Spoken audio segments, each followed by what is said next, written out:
That's why Nathan's so quiet. Oh, I'm not on? You are now. Why am I not on? Well, you are now. Are we recording? We are now. Hello, people. Listen to my voice. Listen to the sound of my voice. I bet they sounded like crazy people talking to me when I wasn't there. Of course, they sound like crazy people when they're talking to me when I am here, and I sound like crazy people when I'm talking to I sound like crazy people when I'm talking to all of me.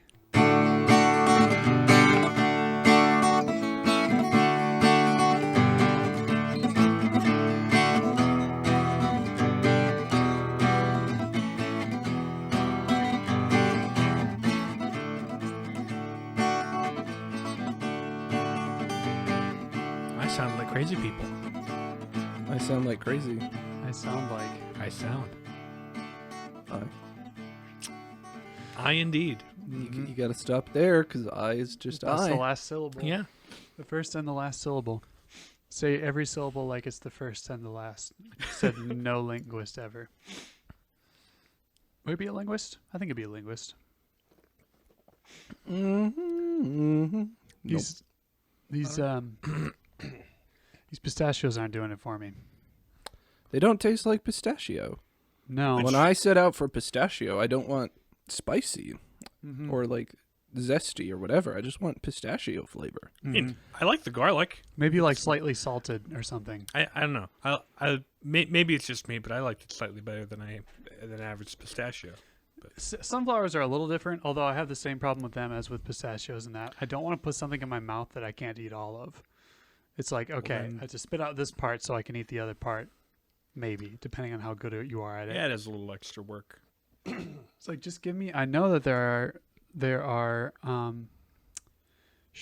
shelled sunflowers, just give me those. But you gotta pay a price for those, let me tell you.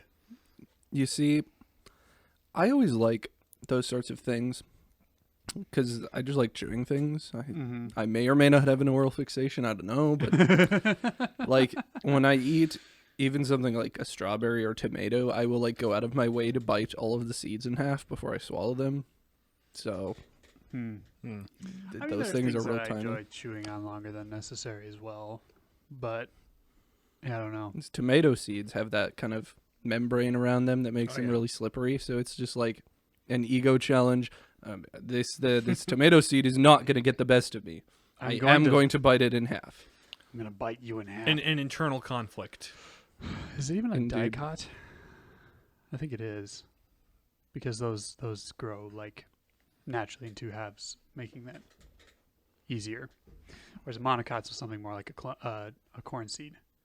Your classic dicot is like a bean or something where it's got Where it's got the little perforation thing, or like a pea pod.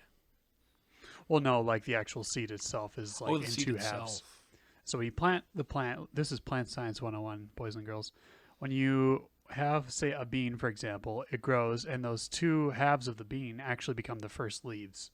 So they both provide some starch for energy for the young plant to grow out its roots, and then they also turn into leaves down the line until the first true leaves grow. So thank you for coming to my TED Talk. I took ag classes for some reason. Because ag and communication, those go together.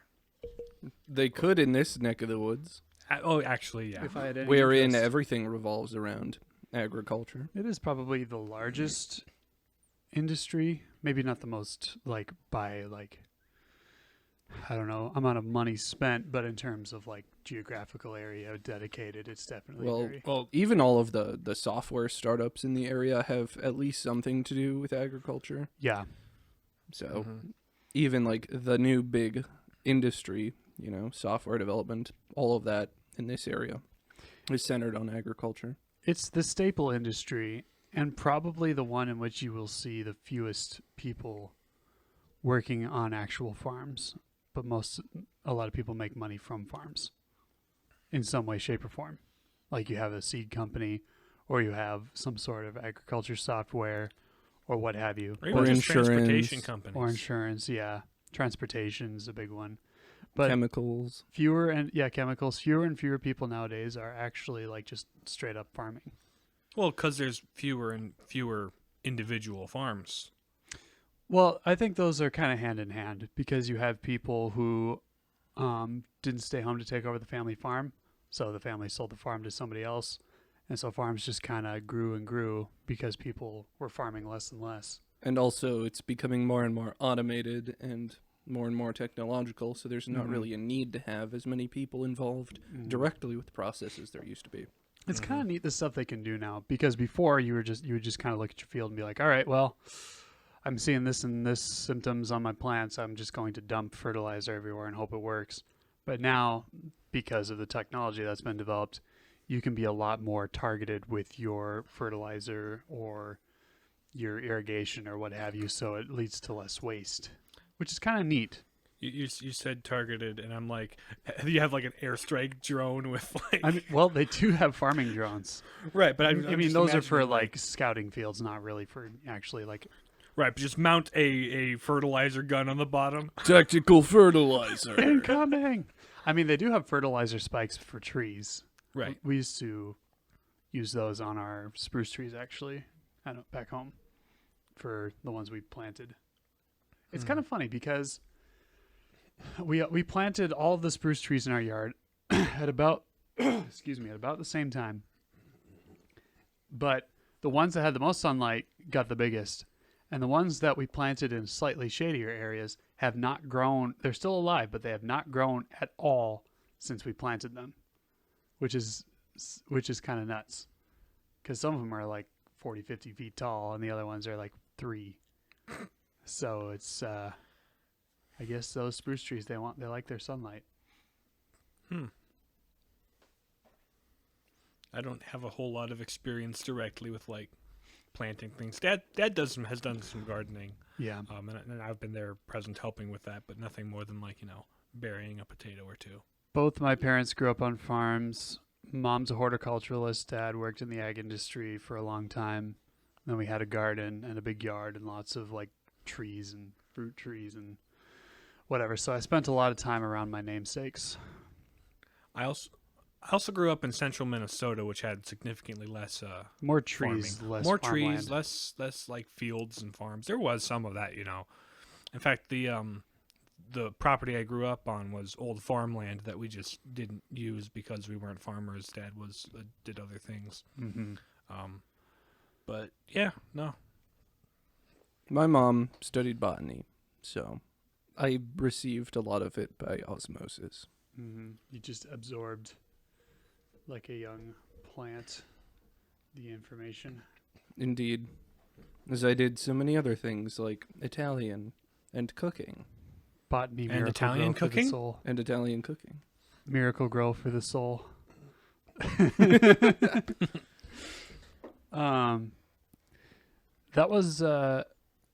That was something I certainly used a lot. It was tough. I probably I think it's fairly tame as far as fertilizers go. I definitely wash my hands a lot when I use that, but that blue stain was not easy to get out. And it was also really annoying because it's a little tricky to get the right mixture so all of it like dissolves. So yeah, it got really annoying because I spent a lot of time as a child watering our squash. I think partially because squash takes a lot of water for it to grow properly. And I think people just wanted me out of the house and doing something to keep me occupied and out of trouble. So there's probably that as well. I remember all the years my dad talked of a quote unquote irrigation system we would put up. So you'd just have to flip a switch or turn on the hose and then it would take care of the rest. Like that never materialized. Still hasn't. Mm-hmm. But he's running out of kids to go out and spray the squash. I know, it might actually happen now. There's only one kid left. He's got a job. We're running out of children fast. We're losing ducks fast. Month after month. Child after child. Zooks. Oh, man. Go watch Zooks. It's good fun. It's good fun. It's a YTP, but it's just silly and not too burnt. Yeah, it's definitely the guy who makes those things doesn't do a lot of like super duper burnt stuff. Mm-hmm. It's all just kind of silly. Yeah. Every one of the Wow It's Made videos ends with like an image of Pope Francis. So I like, is this guy Catholic? I don't know. Some of the jokes are a little out there for him to be really Catholic, but still though, and most of it's just kind of misdirection or like messing with your expectations and things like that. Which is, and like the different voiceover people on the How It's Made show each have a bit that gets done for them in every episode of Wow It's Made. So there's this one guy who always talks about the workers and how they get abused and ground into things. Substituting the workers for the materials that they are putting into their respective machines and so forth. The workers get melted down. The workers are ground up into a paste. And cooked at 5,000 degrees. And then there's another dude who... The boulder. Whichever product he's talking about, they take every instance of him saying that and put them all in a row. So he's like, soup, soup, soup, soup, soup, soup, soup, soup. Soup, soup, soup, soup, soup, soup. Burgers, soup, burgers, soup. burgers, burgers, burgers, burgers. Burgers. Old-fashioned burgers. indeed. There's just some things that are stupid, but like wholesome stupid like that. And then there's the things that are stupid and like edgy. And other things is just like, what on earth did I just watch? And why on earth do you keep clicking on things made by that guy? Because there's so many of them and they're so good. Yeah. It's not an addiction. I can stop at any time. I just have this appetite for the absurd. But not just like pointless absurdity. It's like, nor is it particularly deep, I guess, if I'm honest. It's absurdity within like some expected parameters. Right. Which is an odd thing to say, but like there are common jokes that are just weird and out there, like sauce. Every time. Until Among Us came along and sort of co-opted the sus joke. The sus. Yeah. But They'll never take it from us. Us YTPers will retain. They'll never take our sus. Among Us will come and it will fade one day, but YTP is forever. I don't know. I think it's already kind of faded. Yeah. More or less, yeah. I mean, there's a new map, but I don't think that injects. Yeah, a whole I mean, lot the of people who longevity. really like it will probably keep playing it, and the bandwagoners. Then will again, probably the people more or that less- really like it have played it to death and know all the tells and know all the things, and so they Yeah. had to mod the game to make it more interesting for them. There are online games that once they reach a certain age, they're difficult to get into because the people who have been doing them often have been doing them for a very long time, and so it's difficult to compete with people with that much experience. That has been my experience. Like, getting the Master Chief Collection and trying to play Halo online is like nearly impossible sometimes if you're Because- just casual or Because trying there's to... a metagame and they know it and you don't. And people who live, eat, sleep, and breathe those particular maps know them inside out, top to bottom, and all the places to sit and hit camp for people and such. Which is I prefer online games that have more of an opportunity for cooperation than competition like that. That's just not. I've played like CS:GO and those types of games, which can be fun. Valorant was kind of fun. So I mean, there is sort of some fun in the competition, but it gets old for me pretty quick. I enjoy playing competitively. I just need to play with people on my level, or I'm not, or neither of us are having fun.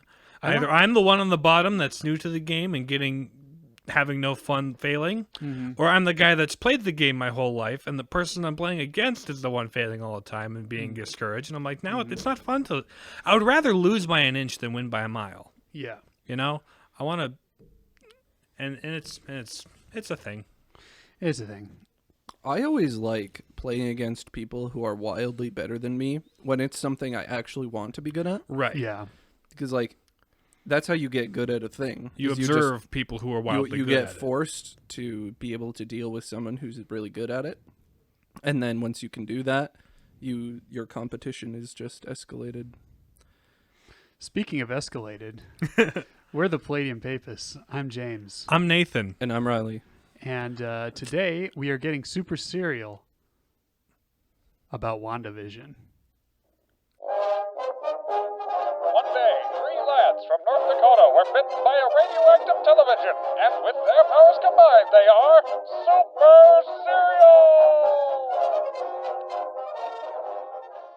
Cereal! Is the About WandaVision going to happen after the Super Serial bit or before the Super Serial bit? Before? Okay. Yeah. Is this bit going to get cut out, anyway, or are we going to... So, I Super really Serial. don't. I think I should leave it in. Super Serial about serialized shows. In this case, WandaVision, which escalates quickly after like the end of episode 1. Yes. So Tell us about WandaVision, Nathan. WandaVision is a direct to Disney Plus television series. Get used to that sentence. Right. It follows. So that you're going to need a little bit of backstory on a couple of the characters, just kind of for context. Because it's set in the Marvel universe, right? If you dare go The back Marvel to our Cinematic Universe, to be precise. Yeah. Right. If you dare go back to our MCU episodes, they aren't our best work, admittedly, but Yeah. be Well, that as it may. so one of the main characters and half of the title is Wanda Maximoff. Mm-hmm. We first meet her and Vision actually in Avengers: Age of Ultron. Mm-hmm. She's been experimented on and has like these powers that she had after getting in contact with the Mind Stone, which is one of the Infinity Stones that Thanos was after. Mm-hmm. And she fights the Avengers, but then joins their side by the end of the movie, so she's an Avenger now. Yep. Speaking of the Mind Stone, in Age of Ultron, they use that. Ultron, uses it to build... No. He builds Vision out of vibranium to be like his new perfect body to transfer his consciousness into. Mm-hmm. But I think it's Tony and Bruce that add the Mind Stone to it Mm-hmm. to bring it to life. Which, but yeah. Right. And so between Iron Man and Jarvis and all the stuff and Ultron and stuff and the Mind Stone, you get Vision, who's this android guy who can walk through walls and stuff. And so him and Wanda are now mainstays in the Avengers. They kind of are background supporting characters, and they kind of have a thing. They kind of connect. Mm-hmm. Wanda's twin brother, Pietro, who's Quicksilver, dies during the events of final Age of battle Ultron. the Age of Ultron. Quicksilver, is the super fast guy. He's Blue also in Dash. some of the X-Men movies. Mm-hmm. Notably, Days of Future Past. Notably, Time in a Bottle sequence, if that Mhm. might ring a bell. So yeah, later in Infinity War, the Avengers movie, you've got Wanda and Vision still kicking around as part of the team. Yep. But because Vision has an Infinity Stone on his head, and those are what Thanos is after, he kind of painted a target on his forehead for Thanos to come after. So it gets to the point where Vision makes the decision that Thanos is on his way. We need to destroy the Mind Stone. And Wanda, whose He gets powers shanked by are these related alien to... assassins that work for Thanos, so that sort of limits his ability to defend himself and Wanda. Right. Since Wanda's powers are related to the Mind Stone, she's the only person of the Avengers who can destroy the stone, because she's basically using the stone to destroy the stone. Mm-hmm. So she breaks the Mind Stone, and Thanos shows up, and it's well, too bad. I've got the Time Stone. I'm going to rewind until he isn't dead, and then kill him again in front of his girlfriend's Don't face. die, Vision, or I'll kill you, Thanos said. Right. Probably. And so that's the thing. So after the whole Infinity War and Endgame thing, Vision is dead, the stones are destroyed, and Wanda is not happy. So, start of the show. The format of the show should probably be addressed first, because it's a sitcom starring Avengers. Yeah. It's like a 1960s, 1950s... Dick Van 50, Dyke 60, show. 70, 80, ni- 90, and 2000, all in one. Right. The show, every episode progresses a decade or two in its style. It's actually kind of really cool. We'll touch on that later. Mm-hmm. The point is, in a little town called Westview, New Jersey, a new couple moves in, and they're this quirky, odd couple. One's a witch and one's a robot, but they don't want anyone to find out. It's basically the Munsters or I Dream of Jeannie or... the Dick Van Dyke Show. Well, in terms of, we have a secret but we can't tell anybody. It's Bewitched and stuff like that. It's got that kind of a... Quaint, Oh. charming like that kind of a old school sitcom premise. Yeah. So it just is Wanda and Vision living a suburban life in somewhere in New Jersey. Mm-hmm. And so, like, the first episode, Vision works at this office where he just runs calculations, and his boss invites himself over to dinner, and they have to do a dinner party that they pull off by the seat of their pants with a little help from their nosy next-door neighbor, Agnes. Oops. Oops. Oops. Oops.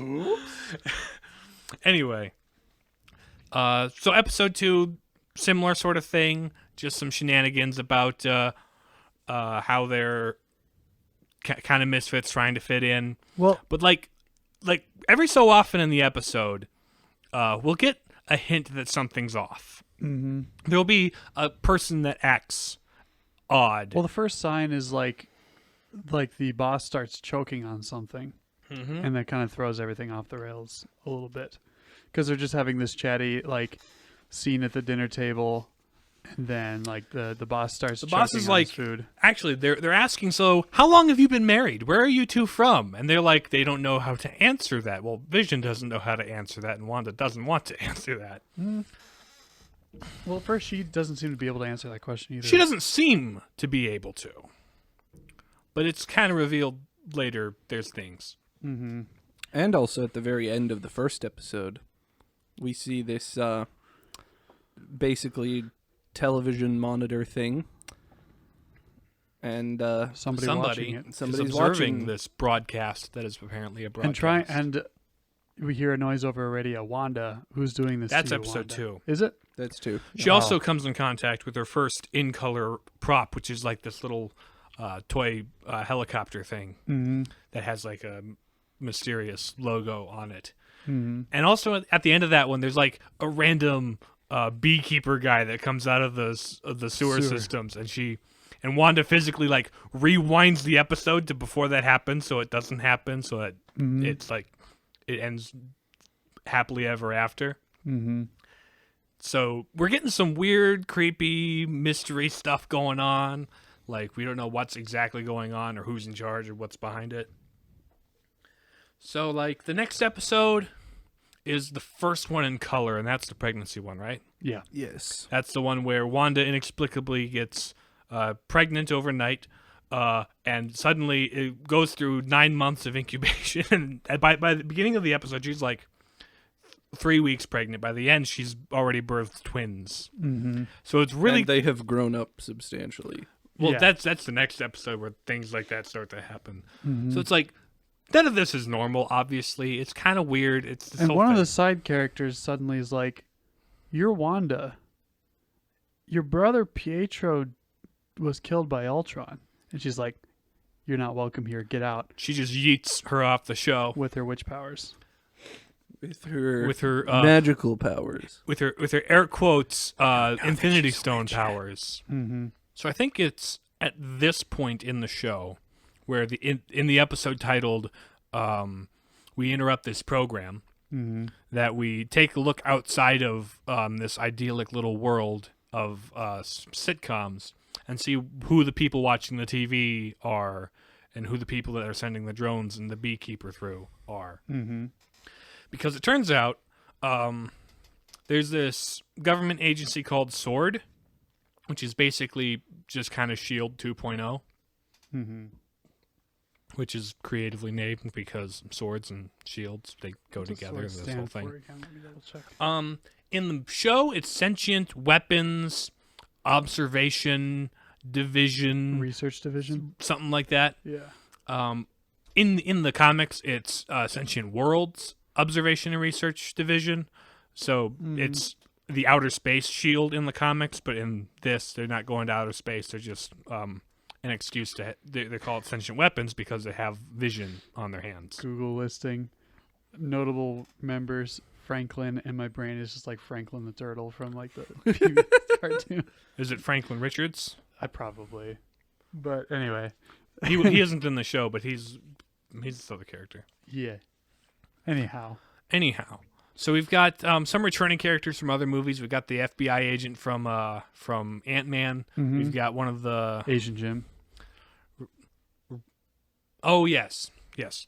We've also got one of the characters from Thor and stuff. Mm-hmm. So they're just kind of out there observing this anomaly that happened. There's like this magical bubble over an entire town. Called the Hex, says Darcy. Well, because it's hexagonally shaped. Yeah.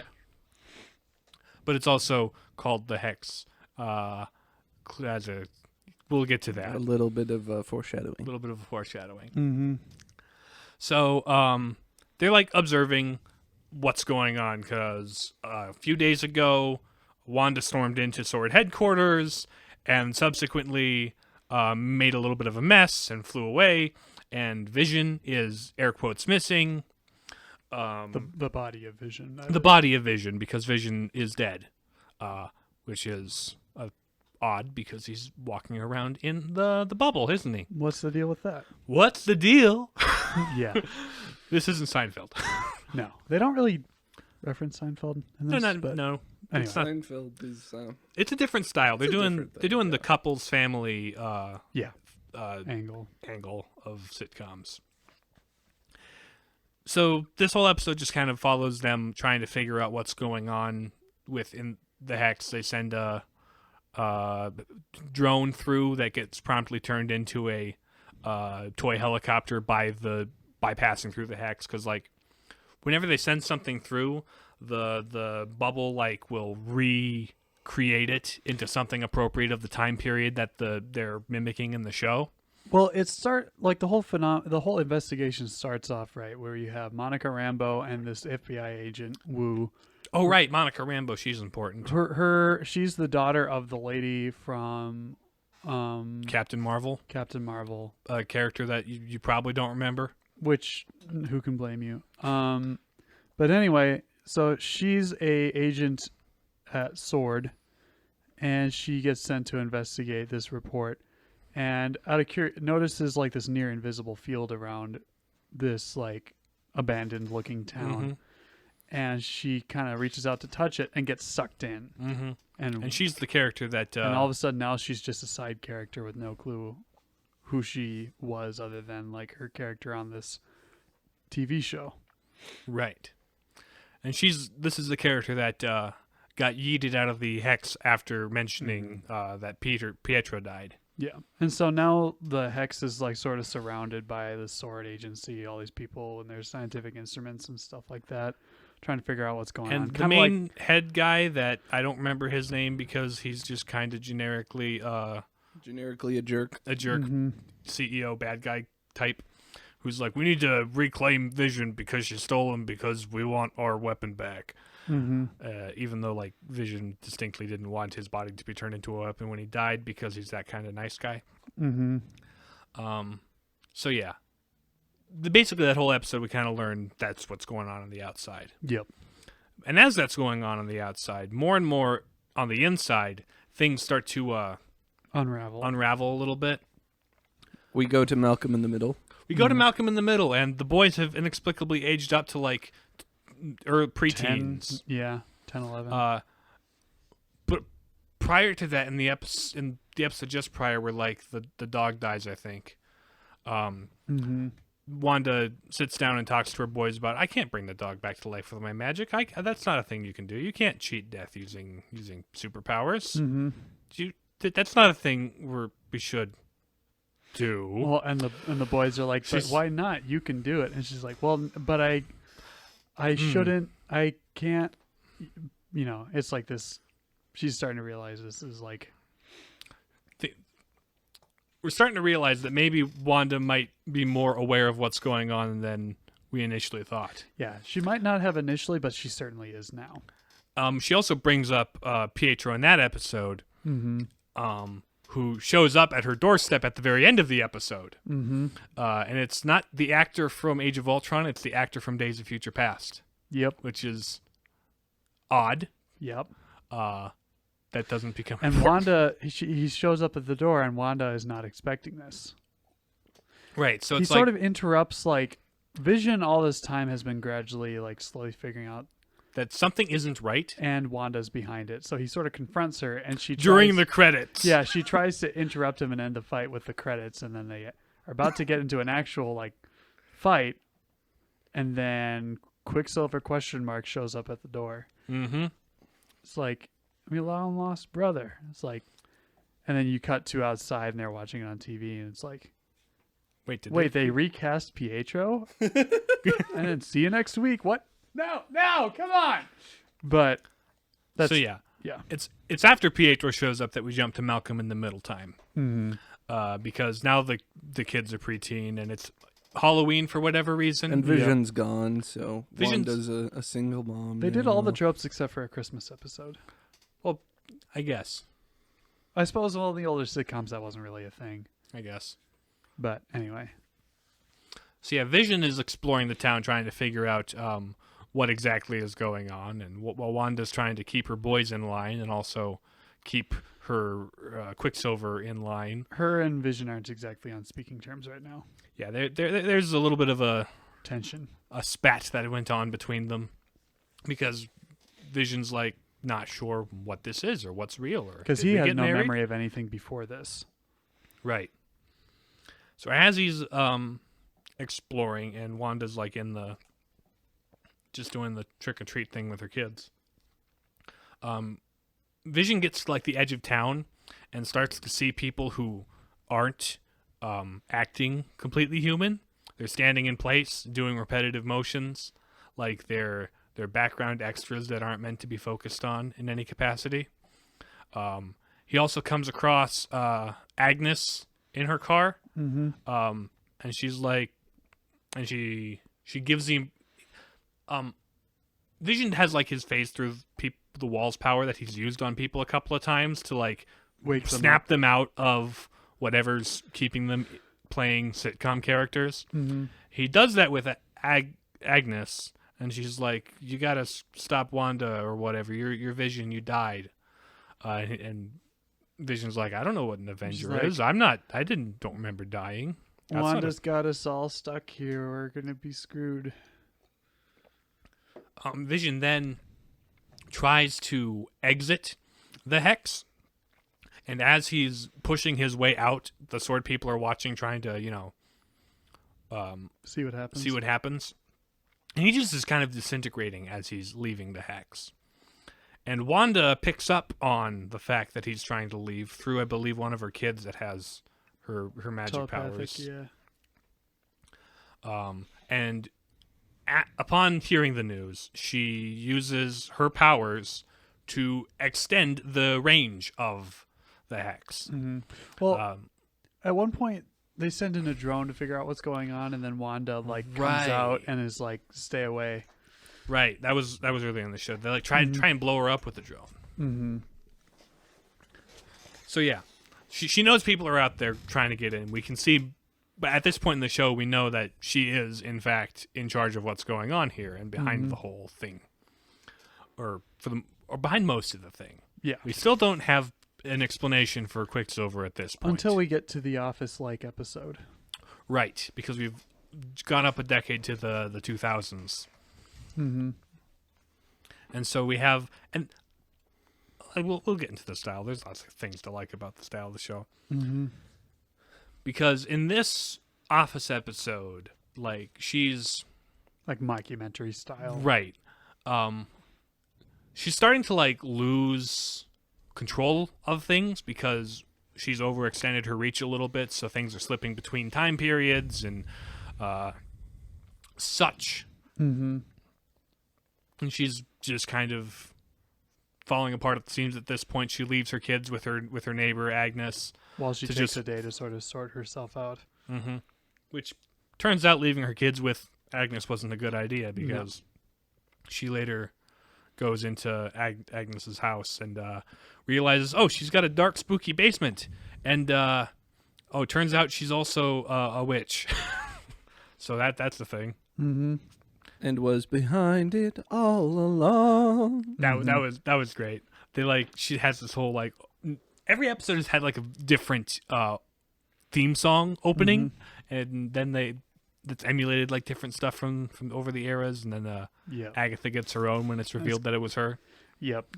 Meanwhile, on the outside, we've got sword people who have put together Vision's parts because it turns out that Vision, the body of Vision is not inside the hex that Wanda made. The body of Vision was still at Sword. They just edited the footage to make it look like she probably stole it. Mm-hmm. Because turns out Guy wanted to figure out how to get Vision back because he's a really powerful weapon.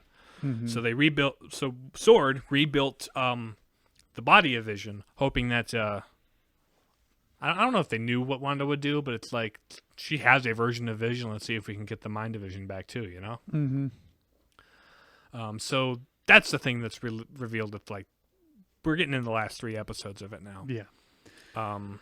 The entire next episode, we get a little flashback to what Agnes is all about. She's like, there's all this power going on, and I'm trying to figure out what the deal is because I kind of want your power. Right. So she sort of snuck into the hex and inserted herself into this TV show to try to figure out what Wanda was up to. And because as it turns out, Agatha Harkness, as is her full name, is a straight up actual Salem witch. Yeah, a witch straight up from the Salem witch trials, whose whole thing is she steals the magic from other witches, because character motive. Insert character motive here. she just kind of steals witches' powers. That's what she does, and she wants to know what exactly is going on with this hex because she detected a big magic thing, and so she's going to go figure out what's making it tick. Yep. And it turns out that Wanda is the source. So they run through her reruns, her memory lane, to kind of figure out what got her to this point. So we go back to her earliest memories when she's a little kid in Sokovia with her mom and her dad and her brother. And one thing that they would do as a family to like come together and learn English is they would watch old sitcoms from America. Dick Van Dyke Show, I Love Lucy, all that kind of all stuff. that kind of stuff.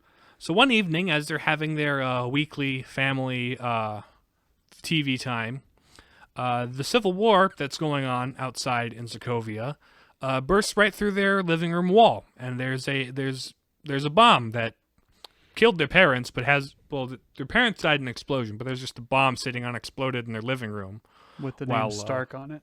Right, which is why she fights Tony Stark in Age of Ultron. It's this whole thing. Turns out it was a dud. Or was it? Or was it? Because it sits there for like 2 days, not exploding, while Wanda... Still blinking, but not exploding, while Wanda and Pietro are hiding under a bed for cover. And Agatha's like, yeah, the odds of that not exploding are minuscule. You probably did some kind of, probability magic on it or something like that. And Wanda's like, what are you even talking about? I didn't have powers back then. I was a child who was normal. And she's like, or were you? Bum, bum, bum. You might have, when you went in touch with when Hydra put you in touch with the Mind Stone, it might have just awoken what powers you already had. Which is the scene we see next, where she's at Hydra doing the experiment, and they're like, well, yeah, everybody else that did this kind of vaporized, so we're just going to throw more people at the Mind Stone until we figure Hydra out what and we're happens. Evil and we don't care about human life. Right, exactly, because bad guys, right? But this time, it inexplicably works for her, and she suddenly gains ridiculous powers of illusions and throwing things around telekinetically. And apparently more, as is evident in this show. And then from there, we time skip to her next memory we visit is after the Age of Ultron, after her brother died, and this is like one of her first times like hanging out with Vision in the Avengers Tony mansion. Stark's brand new Avengers facility. She's just kind of hanging out, watching TV, zoned out, and then Vision comes to like talk to her for a bit. And she this is like the first time they really connect, because Wanda is all sad and Vision's all like, I'm new to this being alive thing and this whole having emotions thing because I'm a robot. And social interaction. So can we just talk about how you feel? Because I'm actually genuinely curious. And she bears her soul to him, and he's like, this has a really great line actually, where she's talking about how she feels like her grief is going to consume her. Like she's lost her family, she's lost her brother. She's being knocked down by a wave. Right. And she's like, I can't feel anything but hurt. And he's like, it can't all be hurt, can it? Because what is grief but love persevering? Mm-hmm. I mean, he doesn't know anything about emotion, but this is what he's observed. Mm-hmm. And that kind of helps put her at ease. And her remembering this now sort of like reminds her. And it's actually really great because in this scene, he's also questioning, why is that funny? That guy just fell off the roof. Isn't he injured? Isn't he injured? It's like, yeah, but it's a TV show. Nothing ever happens in TV shows. No, there's never any consequence. Mm-hmm. Things just happen. There's a happy end. No consequences. No consequences. It's just fun. They live their lives. So there's also that in the. It also showed her watching a sitcom from the corner of her cell in the Hydra facility. It's like these shows are like the the one through constant that have really just sort of brought her comfort. Security blanket, yeah, that brings her comfort. Security blanket that brings her comfort. It's quite the way to put it because guess what's happening now. Mm-hmm. I think the next flashback we go to is when she goes to Sword to talk to the guy, Mm-hmm. and she's like, where's Vision? I want to bury him, like he asked. And he's they're like, like, well, you can see the body. but we're not going to let you bury him because he's our property. And he's just like, this is a person's body. And it's like, I don't care. He's a robot, and we're mean government people. We're just going to take him apart and put him back together. And She see kind what of we can loses build. it and just like, Storms off without taking anything. She breaks a window because so- the sword guy had said like she stole Vision's body, but she didn't. right. She just goes off to the lot where their Vision had bought them a house to live in and have a life together. Well, a lot where a house could be. And she just goes to this place and gets overcome by grief, and in an explosion of power creates the hex, generates, I guess, a projection or something of Vision. Or Right. like a physical manifestation of Vision through Momo Jumbo, which, She's not a witch yet. well, we she don't know that. powers. So she creates this whole, and basically brings all of Westview, where the town is, under her spell. Mm-hmm. In Well- basically an explosion of grief and emotion. Yes. And So that's how all this started. yes, that is the explanation behind everything that's going on. And now Agatha's like, oh, so This is we reveal that you're a witch. yeah. This is chaos magic. You're the You're a Scarlet witch of chaos. You're the Scarlet Witch. You're down there, far, far below the ruins of base of Blighttown. There you go. That's what I was fishing for. I was fishing for Bed of Chaos reference. Anyway. This isn't Dark Souls. This is WandaVision. Yeah. Anyway. Praise so, the sun. That's all I know. So apparently there's this legendary figure in witchness called the Scarlet Witch, who's like this ridiculously powerful chaos magic user. And Agatha's like, guess what? Chaos magic?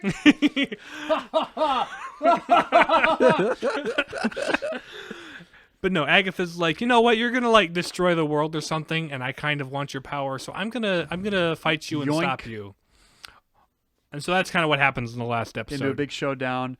Her and then Agatha Sword's throw like, fireballs at each other, and then White Vision shows up and fights full color Vision. Well, and then Monica Rambeau and Darcy go in, and like Darcy gets into contact with Vision and kind of tells him what's going on, and right. And so, like the Hex version of Vision. So Wanda gets attacked by White Vision, and then projection and Hex Vision comes and fights him off, and they get into a battle, while Wanda is fighting with Agatha and trying to save her boys, and all this big showdown's going on. Right. And then didn't really touch on it because it isn't really important, but Monica Rambeau has gone through the Hex so many times that it's rewritten her like physical code, like DNA, makeup. and So now she has powers or something. superpowers apparently. It's one of the less kind of tacked on. Yeah. It's But- like we are setting this character up to appear in Captain Marvel 2. Get ready to watch another Get ready to see be it- excited about one of the most thoroughly unexciting. Anyway, So yeah, Wanda and Agatha are up having their end of Marvel movie sky battle, while White Vision and Hex Vision are having their end of Marvel movie And, like, sky battle. have you heard of the ship of Theseus? And they just stop everything and try to Yeah. figure out which one of They them. do philosophy for a bit. Yep. Well, Like, they're which trying one to of figure us- out which of us is actually Vision, or are neither of us Vision. We're both Vision. And so I Vision have does the his- memories. You have the body.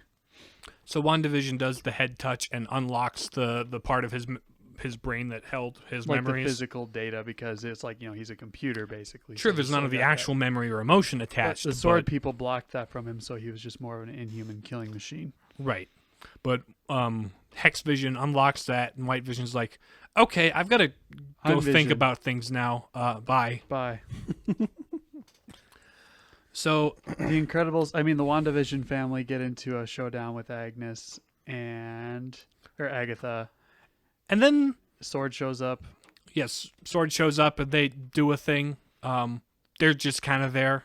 Mm-hmm. And also Monica Rambeau's the one that fights them, so the whole thing is just kind of happening. The big thing is between Agatha and Wanda, who are just up in the sky throwing fireballs at each other, while Agatha's like absorbing as much of her magic as she can. You keep whacking me because I'm just going to keep absorbing your power. Come on, hit me. I want you to do it. I want you to hit me. Come on. Mm-hmm. But at a certain point, like, we think it's set up to make you think that Agatha's actually drained Wanda of all of her powers, and now she's going to be super powerful. But it turns out the magic is too much for her, so it explodes out of her. And And then there's this thing with the witch powers or whatever that. Wanda makes like if some you set runes in the or sky. something in a room, then only the witch who set the runes can use the magic or whatever. So the hex is Wanda's room, and she just made giant runes in the sky so that Agatha is powerless. Thank you for giving me that exposition in the last episode, so I can use it against you in this episode. I'm going to steal your book and learn how to be a witch. Thank you for giving me Chekhov's gun. Mm-hmm. So yeah, What's Chekhov's gun? We'll find Chekhov's- out later. It's not important now, but it will be later. Yeah. So yeah, after Wanda defeats Agatha in the sky, She condemns her to a fate of always being the nosy neighbor character in this. In now- my sitcom. Well, in the now freed of the mind control of, because the hex has come down at this point. it's not quite fully come down. There's It's- a little tiny bit just for Agatha. Yeah. Right.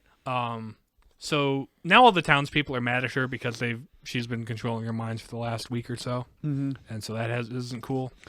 And then Monica Rambeau is like, they'll never understand what you gave up for them. And it's like, because this is You after. were causing them pain the whole time. Well, here's the thing, because this is after Wanda comes to terms with the hex is coming down, and she has to say goodbye to Everything she WandaVision, made up. Vision, and the boys and their idyllic house. So after all that happens, Monica's like, they'll never understand what you gave up for them. Which I was thinking about this today. Actually, was like, they probably meant it. It probably could have been meant to be like, oh, you gave up your perfect life and escaping from grief. But then it's also like, well, in the first place, because like when she lost Pietro, when she lost Vision, is when she was battling for the survival of humanity against, Right. that's how like those losses were what led to this. So maybe that's what they were referring to. Like you gave up your brother, your family, and the one you loved in an effort to try to save us from evil. And they'll never understand that. That's what the cause of the grief was. But in the context, it seems like you're just saying, you gave up on this dream world you made.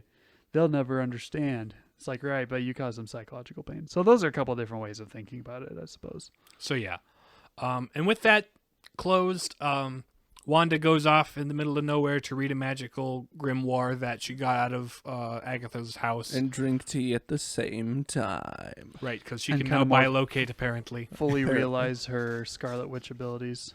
Because they haven't been legally allowed to say Scarlet Witch until the Fox-Disney merger. And she is now officially the Scarlet Witch because she knows she is. Right, right. So yeah, That's- is WandaVision. That's the broad strokes of the show. Mm-hmm. There's a lot of little details and little interactions we could talk about. So what do we like about the show? One thing I like about the show is it's got one of the most unique styles and settings of like any Marvel project. Mm-hmm. The whole concept. It's very experimental compared to a lot of like Marvel movies. Right. And it allows itself to get so weird because they've got this whole sitcom setup thing. Mm-hmm. And because at the beginning, when you first start watching it, you don't know what's going on. You don't know how we got here. Right. It's just a very authentic to the time and style sitcom that is actually legitimately fun to watch. There's a lot of work that went into recreating, like, you know, the aesthetic and like for the first things. episode, I think they even got input and consulted Dick Van Dyke himself on like how do you write these old sitcoms? How do you because shoot Dick Van them? Dyke is still alive apparently. He is. He's still around there kicking somewhere. Mm-hmm. It's got to be ancient at this point. He is quite ancient. Oh yes. Like 90 something. But then, like, every episode, they change the set of the house to, like, reference a different show from a different era. Mm-hmm. And the way the camera work is different every time to reflect. The and intro. Even the color, the saturation of the colors and such within the show is... The laugh track and all that right, stuff. or lack thereof. Mm-hmm. And it's kind of interesting because it's obvious that this is like having like these sitcoms is like a constant in her life. Mm-hmm. This and never having a properly normal life herself. This is what she's she never sees really- as being stable and normal and good. Because like, she's been sort of surrounded and chased by grief all her life, and she's always been trying to find an escape in some way to either suppress or get rid of her grief instead of confront and deal with it. and right, so these have always been her escape from that, and this is just the natural conclusion to that. Mm-hmm. But the interesting thing is, sitcoms in like the 50s and 60s were very, very idyllic, very perfect family, perfect husband, perfect wife, two kids There's no that get real into sense nonsense. of progression in most of the shows. Like, this is just the same thing happening over and over. Right. You know, or well, like there's really no change in time or anything like that. Everything's kind of frozen in this. I mean, depending, like it changes up a little bit. Right. But as like these kinds of shows progressed and continued, they started to like ground themselves a little more and talk and cover topics that were less idyllic, less perfect, right? Mm-hmm.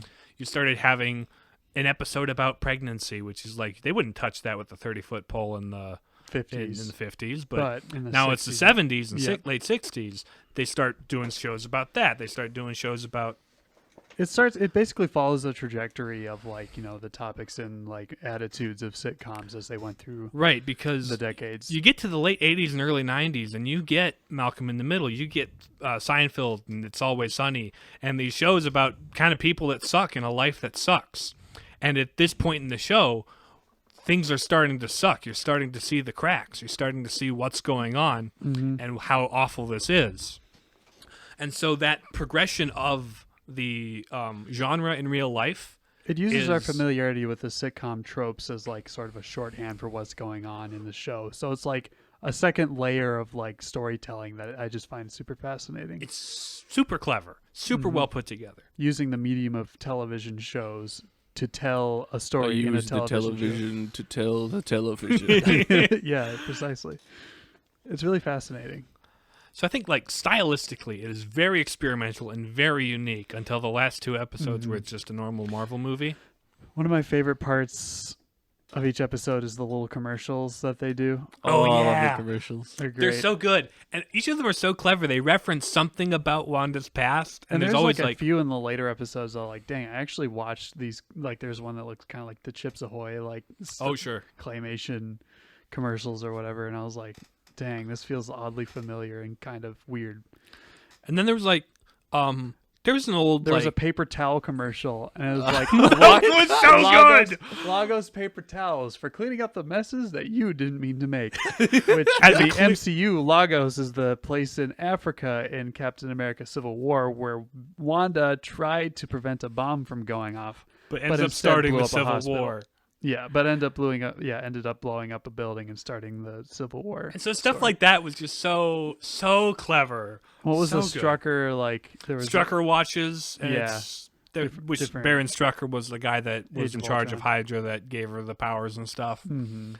The Stark toaster with the blinking red light. That was the only color in the show at that point. Yeah. And the blinking red light and the sound was just like the bomb when she was under her bed as a kid. Mm-hmm. So each of these random commercials that are very of the toaster. time, like connect directly to what she has experienced in her past. It's so clever. Like this extra random level of storytelling. Then, like in the modern episode, it's this prescription for Nexus to get away from your problems or whatever. Yeah, it's like they have the long disclaimer and stuff. And- It is so good. It's It's a very yeah. cleverly written show. I really enjoyed that. Mm-hmm. What did you enjoy about WandaVision, Riley? A lot of the stuff you guys have already mentioned.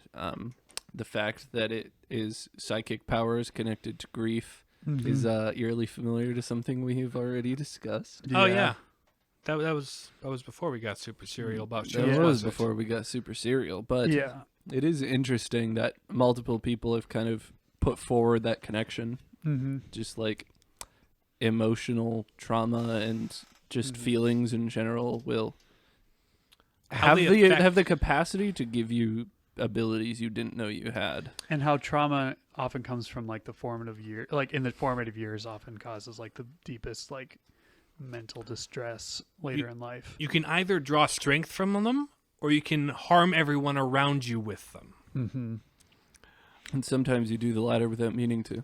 Yeah. Exactly. Well, it's like I'm just trying to do this for me, but you doing this thing for you in a way you think will help. We're not your at the grief. transcendentals yet, but Yeah. It will affect those around you, whether you intend it to or not, like we said. So Because people need people. yeah, I think that's like one of the main themes. but she's all out of people.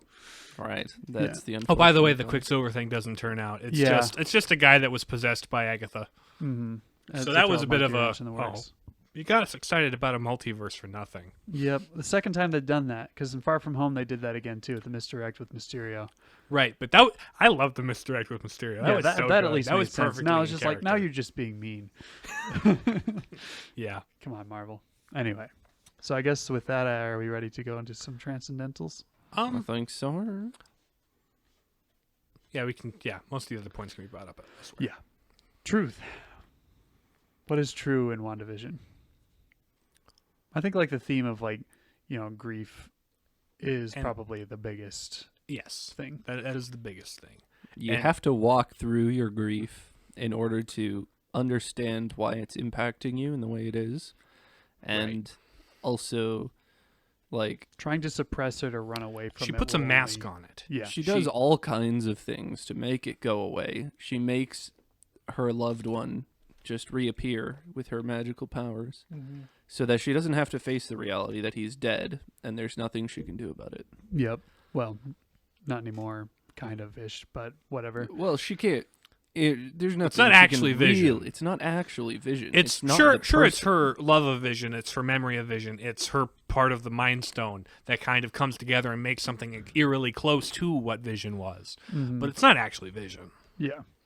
It's just her ideal version of him. And it's not really real. Her hex isn't reality. It's Bending definitely reality. surreality. Although, what about White Vision? What do we think about him? There's that whole like ship Well- of Theseus debate he and like Projection Vision have about, It- which one of us is the actual Vision? Because if you, like the ship of Theseus thing was like, you have a ship in a museum, and over time it gets, the boards and stuff get replaced with new pieces to keep the ship intact. So, is it the entity? Is it still the ship of Theseus, or is it, something else entirely? Or And is if it- you took all of those old boards, restored them, and put them all back together, would that be the ship? Are they both, or are they neither of them? Sort of a thought experiment. Who's the person that? It's definitely ancient Greece. I know. I think it was pre-Aristotle. Yeah. so- Okay. But Aristotle definitely did talk about it. Funny story. So- What? And the I- conclusion was sort of Neither. neither, but also both. Was what like the Visions agreed on. So White Vision is sort of maybe kind of the real Vision. Who knows? He's the new Vision Yeah. anyway. He doesn't have the Mind Stone, but he has the body of Vision, and he has now the memories of Vision. So who is he? Right. So we'll whatever probably they do- figure that out by the next time he shows Whenever up in a he movie. shows up, yeah, again. So The funny thing about White Vision is that's the thing from the comics where Vision died and got rebuilt, but like his original personality didn't come back because they couldn't get it, and so they just had a more robotic, white, like colorless version of Vision that eventually turned evil and started fighting the Avengers. And I have the comic where he starts to turn evil and fight the Avengers, although it's the weird 90s Avengers, so they have Hercules, and they have the Black Knight who got a lightsaber from Merlin, but totally not a lightsaber. Although funny thing is, not they have they've got the Scarlet Witch, and they've got Agatha, they've got Doctor Strange. Yep. They might just bring Merlin into the whole thing at this point. I mean, they're bringing in Morbius, but that's weird. Yeah, but that's aside from things. Anyway, aside. So for truth, we've got the what is the Catholic answer to the whole like Ship of Theseus thing in terms of like person? I think it would probably be the immutability of your personhood. Like you are the only you that will ever be. Right. And when you die, the body and the soul have this sort of intimate connection, and when the body is lost, the soul perseveres, but the soul can never be rejoined to the body until, the eschaton, the end of time. So the new Vision can't be the new Vision. Neither Vision. Like, when you start talking about a human person, that's how you have to address it. Which it seems like... But when your like Vision was never a human person because he didn't have a soul. He was a machine. But this being sci-fi, and him having the Mind Stone... sci-fi. Yeah. It's like, it's the closest we can get. He for all intents and purposes, had a soul in as Marvel. far because the Mind Stone sort of supplied that or whatever. There's sentience to him. But there's also it's fictional, of course. Right. But robots are a good way to like pose those kinds of what it means to be human questions, and what happens if you take away something about your personhood, right? So keep that in mind. Don't let it make you all worried about like you are you, and you are the only you that will ever be. Right. And even though we all shed all of our cells every 7 years, you're still you. Mm-hmm. Because your soul is what the keeps animating you principle that keeps you alive, Mm-hmm. So yeah. Goodness.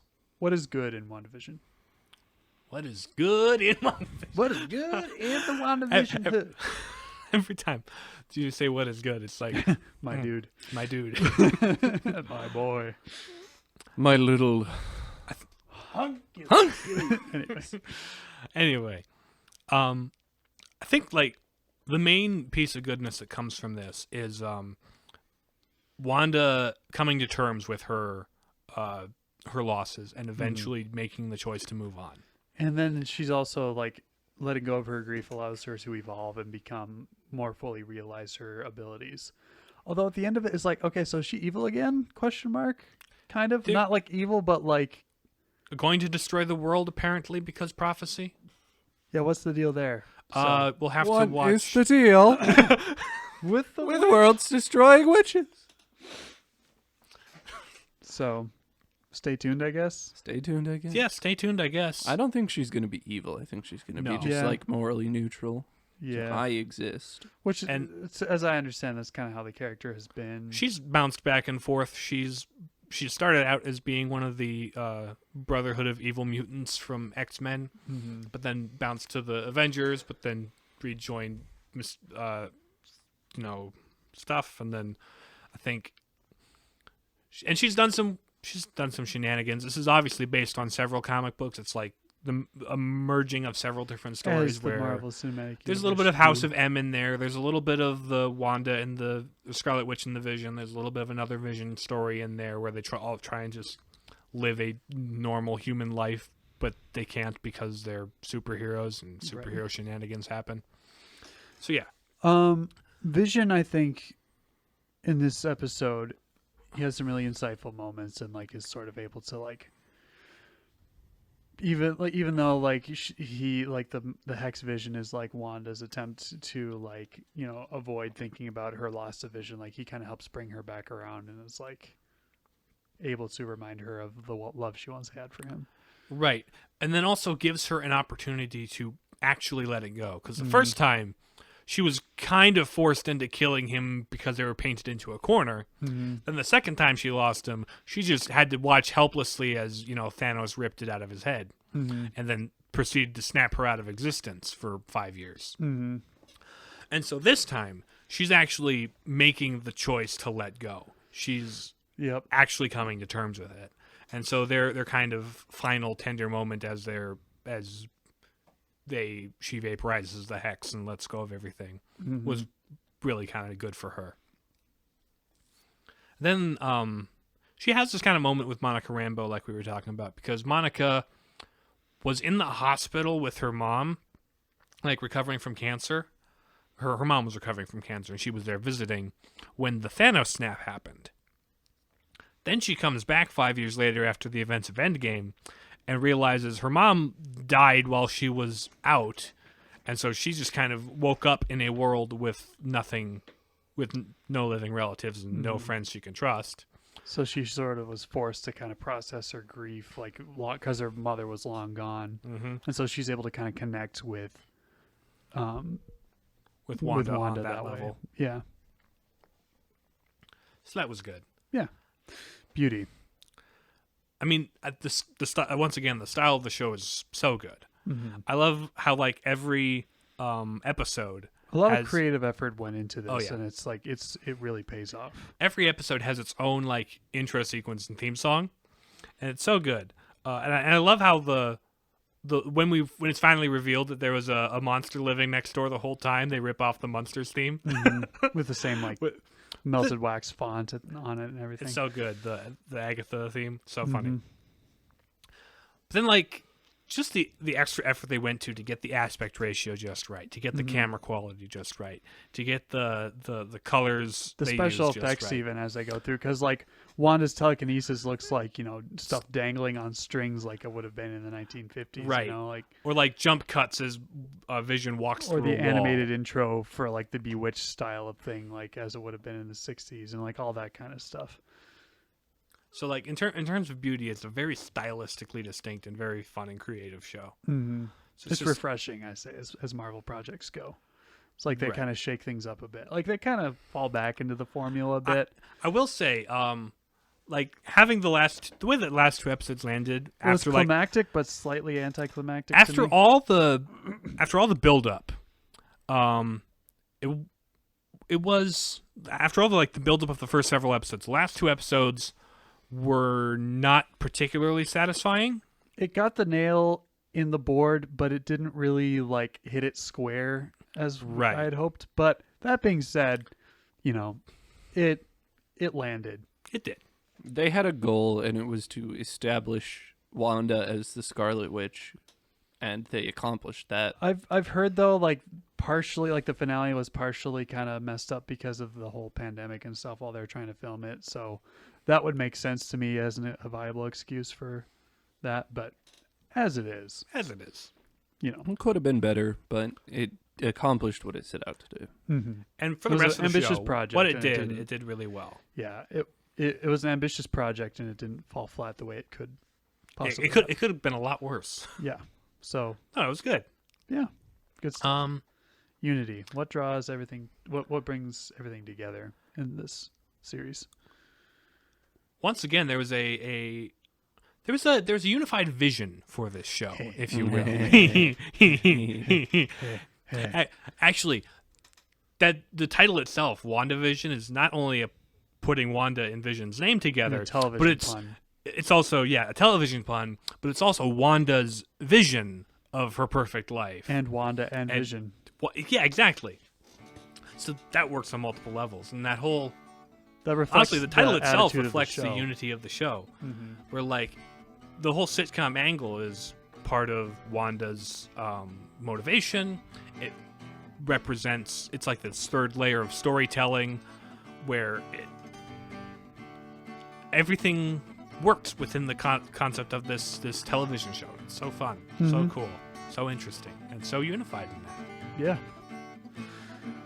So Even after spoiling it, it's definitely worth a watch. yeah. So I guess with that, we're about all out of time for today, folks. Thanks for watching. Or thanks.